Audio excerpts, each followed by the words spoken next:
Naaba mo'y kaila nga naungo aning online gambling. Kidakop ang usa ka konduktor sa bus human siya nangatik og nagpakaron ingnon siya nga gi-hold up og mga pulis.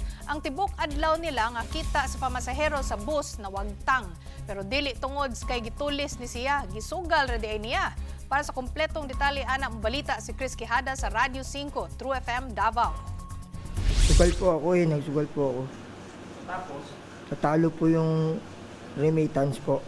Mauni ang pag-angkon sa konduktor ani nga bus human siya gidakop tungod kay nagpakaron ingnon ra di ay kini nga gitulis sa Quezon City. Nigawas sa investigasyon, July 20, nangayo og tabang ang konduktor sa mga nagpatrulyang mga pulis sa barangay Apolonio, Samson. Ang ingon sa konduktor nga si alias Arnold, nagpalit siya og pagkaon unya iyang gidala ang tibok adlaw nila nga kita sa bus nga moabot ngadto sa 17,000 pesos.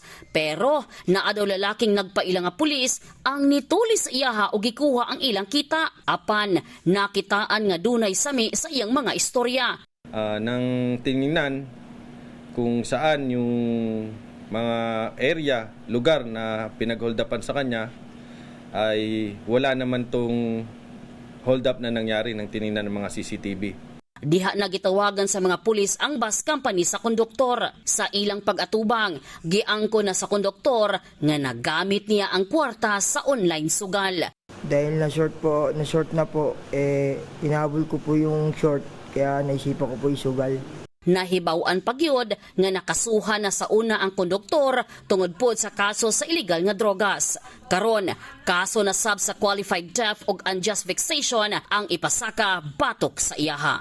Kapatid, para sa 1PH, Chris Quijada, Radio 5 True FM Davao.